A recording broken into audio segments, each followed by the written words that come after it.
Shirazette, why do you think jazz is a form that reaches out to so many people on this planet? Because jazz, although it started in America, is really a universal form. Is it the truth? Is it the feeling? What is it about jazz that reaches people all over the planet?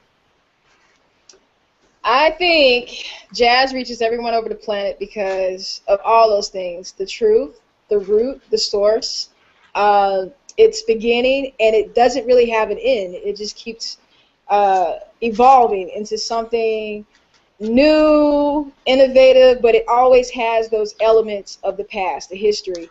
And I believe that it's going to stay constantly growing and evolving as long as we have people that are willing to educate themselves about the history, understand and accept the trials and tribulations of, you know, the way that it came to develop, from slave trade, from the hymnals, from, you know, the picking of the cotton that happened to the gospels, to the New Orleans grooves, to the civil rights movement, to the freedom of speech, to the development of women's rights.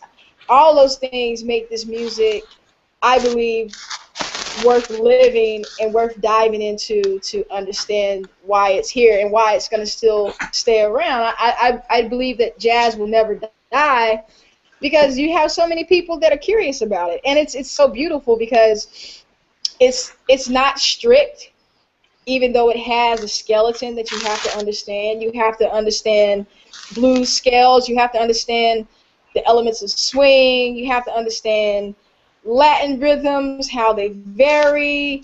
You know, it teaches you. And I love playing this style of music because the more you realize you're learning, the more you realize, man, the less I know. It's crazy, and that's how life is. You know, because life is like, okay, I'm going to go to work today. I'm going to plan my day out. And then all of a sudden you get that ticket on your car, or you get that boot, and it just changes everything, and then you're late for work. And jazz speaks all of that. It's about life. So I believe that if you have an old soul, or if your soul is developing through experience, that's going to, you know, portray and convey through the music that you're trying to play. Even as a listener, listeners can appreciate it. And I don't know. I know about my experiences when I was in Umbria with Tia, when I was in Israel in November.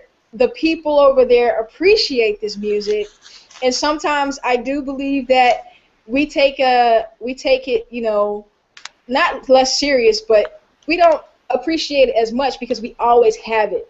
We always have it here in this area of New York, and little bits and pieces of Chicago and North Carolina and New Orleans, you know. But overseas, they're dying to understand it because it's not naturally part of their culture, even though they have jazz coming up the same time as jazz is developing. You know, most of the greats happen from that travel from New Orleans through Chicago up into New York, that whole migration of musicians, starting with Louis and all of them. So I think it's very vital and very important that jazz is not going anywhere. And as long as we have people revolutionizing it, evolutionizing it, like, I mean, Camille, we have innovators like Miriam, you have people, you know, like Tia, like Rudy, the whole younger generation that are keeping it moving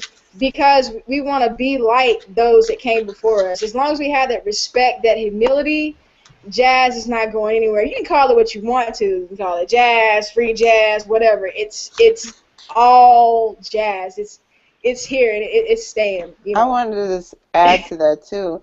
Jazz is like a freedom of speech, and I notice like sometimes when we travel places that it might be more conservative where they're not able to just be free. They're able to be free through us in our concerts and through this music.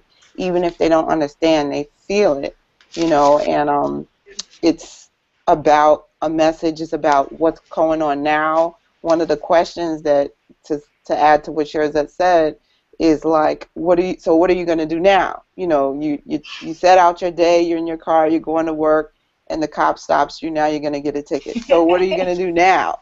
That's everybody's day. So we all speak that language, and I think it keeps it, you know, really fresh with fusing that in with what happened, what they did back then, and with what we are going to do now.